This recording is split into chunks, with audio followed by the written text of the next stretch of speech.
How do you know if your child's making progress towards their IEP goals? In a previous episode, we discussed how the annual goals in your child's IEP must be measurable and specific.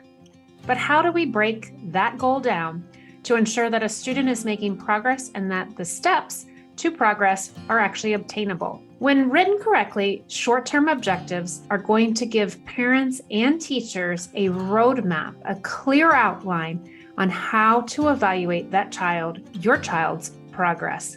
Hello, special education strategist. I am your host, Wendy Taylor. I'm the mom of 3, and I have sat on both sides of that IEP table as a parent and a professional. The world of special education can seem overwhelming and scary, even for me as a parent, and I have extensive special education background and training. But I got you. In my solo episodes of the Special Education Strategist, I'm here to break down the IEP process and help reduce the stress and empower you and your child. What I've learned through my personal journey at the IEP table was to improve outcomes, be informed, be prepared, and become a partner with the IEP team. If you are new to special education, feel like your child should be evaluated for special education, or are just a curious learner, join me as we dive in and strategize and take your special education worries to wins.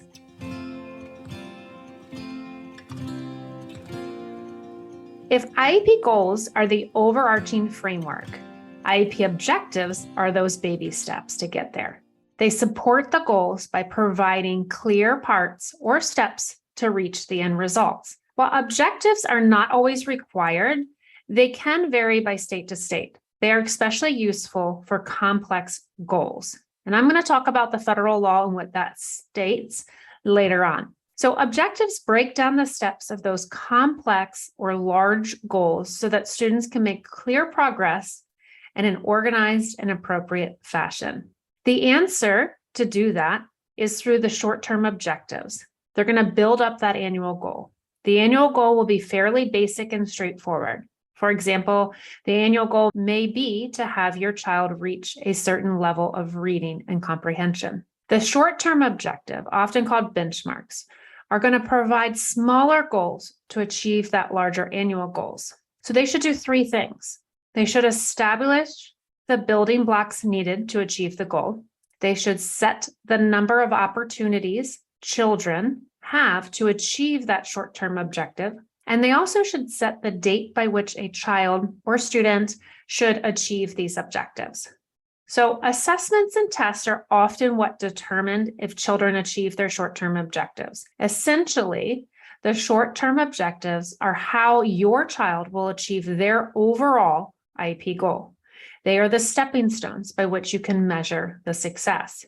So why is this important for you as the parent to understand the purpose of a short-term objective? 1, it's going to help you stay informed about your child's IEP and education. And 2, it's going to help you and the IEP team understand how well the IEP is working, or in some cases not working. So a child's progress or lack of progress dictates the IEP's needs to be revised. Monitoring those short-term objectives can be more effective on this front to ensure that your child obtains the help they need as soon as possible to achieve their educational goals. Let me give you an example of an annual goal with short-term objectives for a student named Wendy. So it's going to give you a little bit of reference. So the IEP team developed Wendy's reading goal and objectives by looking at the information in her present level statement. Then the team determined that the skills that Wendy needs to learn in order for her to be able to read at a 5th grade level. So if my annual goal says Wendy will achieve a reading score at the 5th grade level or above, as measured by the qualitative reading inventory. So for time's sake, I'm only going to provide 2 examples of short-term objectives.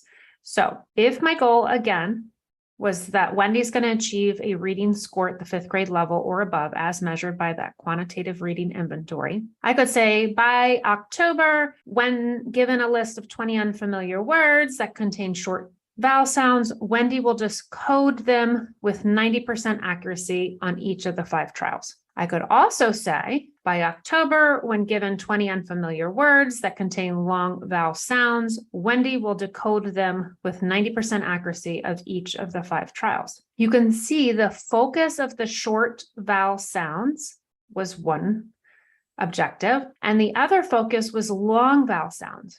The important part of this is, as a parent and as an educator, you can determine where the gaps may continue and you can see where the gains were made so that you can make decisions as you reevaluate. With this in mind, we certainly have got to talk about the federal law as it relates to short-term objectives. So specifically, IDEA, or federal law, requires short-term objectives in an IEP for children with disabilities who take alternative assessments aligned to alternate achievement standards. So one of the changes made by the 2004 amendments to IDEA concerns the requirement for benchmarks or short-term objectives as they relate to IEPs. Previously, benchmarks and short-term objectives were actually required to the development and correlation with your child's annual goals. While the requirement changed in the 2004 reauthorization, their general purpose has not. So now you're probably thinking, well, if the federal law does not require it, but you've just got done telling me how useful having these to help me understand my child's progress, I'm not seeing the matchup here. Stick with me. So interestingly enough, states may choose to use benchmarks with other children, but this is a matter left up to local discretion for the states and the districts. And you'll see that a lot of times so the federal law will put in what has to occur by federal law, but then the states and the districts then take their interpretation of that if it's not necessarily required under federal law. But we know that it's really good practice in helping us better understand our students and how to support them. So the Department of Education in 2006 stated that benchmarks and short-term objectives were specifically removed from the Act. However, because benchmarks and short-term objectives were originally intended to assist parents in monitoring their child's progress towards meeting the child's annual goals, we believe a state could, if it chooses to do so, determine the extent to which short-term objectives and benchmarks would be used.